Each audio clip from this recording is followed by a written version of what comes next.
comes around. Qu'on le dise une bonne fois pour toutes, la châtaigne, on l'appelle aussi marron en cuisine. Mais crème de marron ou crème de châtaigne, c'est exactement la même chose. Cette vérité étant rétablie, venez découvrir le meilleur de ce fruit d'automne en 3 recettes incontournables. La châtaigne est le fruit d'un châtaignier. On l'appelle aussi marron en cuisine et c'est trompeur car le marron du marronnier, lui, n'est pas comestible. Quand on parle de crème de marron ou marron glacé, on parle bien de châtaigne. Aussi, n'allez pas dépouiller le pauvre marronnier de la place de la mairie, vous ne récolteriez qu'une fâcheuse indigestion, ou intoxication, mais que vous alliez ramasser vos châtaignes ou que vous les achetiez. Retenez qu'une bonne châtaigne doit être lourde avec une écorce lisse et brillante et une belle couleur marron. Inutile de choisir les fruits dont la coque paraît bombée et creuse, c'est le signe d'un début de pourrissement de la châtaigne. Encore pire, si la châtaigne est percée, jetez-la, elle risque d'être pleine de vers, mais si la châtaigne est belle, voici 3 recettes à réaliser au moins une fois dans votre vie. La châtaigne grillée pour une châtaigne craquante et boisée. Si vous avez une cheminée ou un barbecue à proximité, misez sur la cuisson au feu de bois de la châtaigne. Au barbecue, c'est le même principe que pour la cuisson au four. Au feu de bois, incisez votre châtaigne et nichez-la, à l'aide d'une pince, sous une bûche ou entre quelques braises ardentes. Ensuite, ôtez-la avec une pince et décortiquez-la une fois qu'elle est tiède. Pour une châtaigne craquante, passez-la au four pardi. Facile, il suffit d'inciser la peau de la châtaigne et de la disposer sur une plaque de cuisson avant de l'enfourner pour 20 minutes à 220 degrés Celsius thermostat 7-8. À la sortie du four, décortiquez la châtaigne et dégustez-la. Elle est si craquante.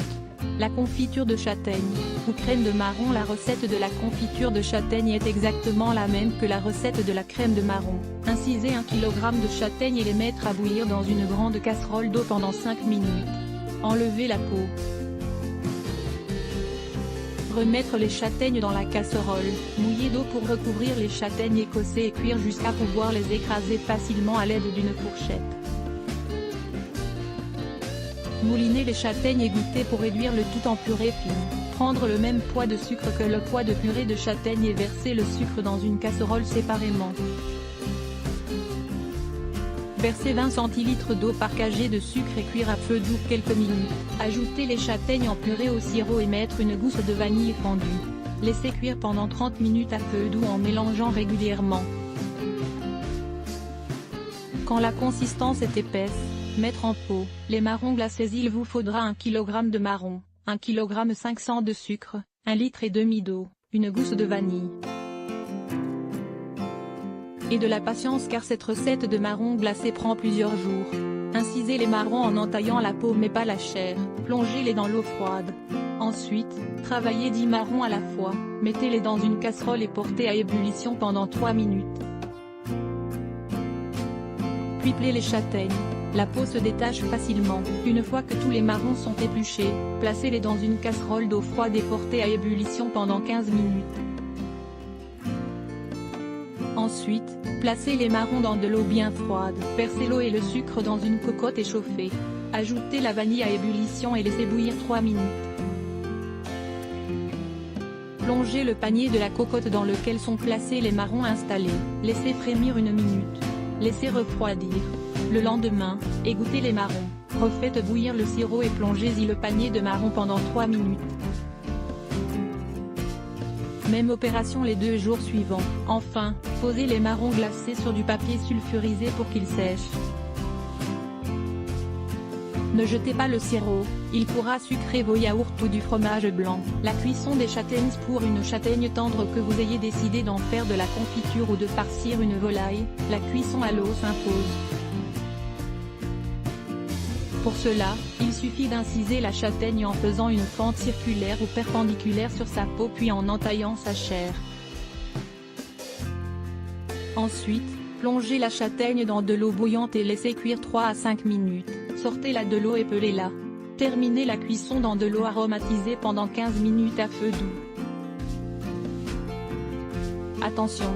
Lorsque vous incisez l'écorce, veillez à porter un gant épais et à effectuer des gestes lents et précis afin de ne pas glisser. Attention à ne pas vous ébouillanter lors de la cuisson à l'eau et à laisser refroidir vos châtaignes au minimum 5 minutes après leur sortie du feu de bois, du four ou du barbecue.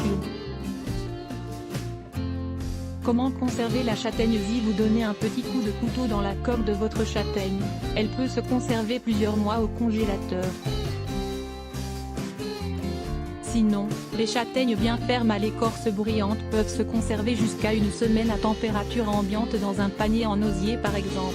Les châtaignes déjà mûres ne se conservent pas plus de 3 jours dans le bac à légumes de votre réfrigérateur. Attention, dès que vous observez un léger gondolement, c'est le signe que votre châtaigne est en train de pourrir. Chaud les marrons. 20 recettes avec des châtaignes droit d'auteur Istock. Et sinon, que cuisiner avec des châtaignes dociles? La châtaigne se laisse fondre en crème, en confiture, en purée. On l'aime également tendre et crémeuse en soupe, mousse ou veloutée. Dans des associations salées, elle fait bon ménage avec toutes les volailles comme la pintade, le poulet ou la dinde et les gibiers. Avec le potiron, c'est le duo de l'automne. Sucrée, on la tartine en crème sur une crêpe, on la mélange à du chocolat dans un fondant et on la déguste à la petite cuillère en confiture. Sinon, on la préfère griller au feu de bois, tout simplement. Lire aussi sur Offminin supérieur à vidéo, comment cuire les châtaignes supérieur à diaporama, 20 recettes à la châtaigne.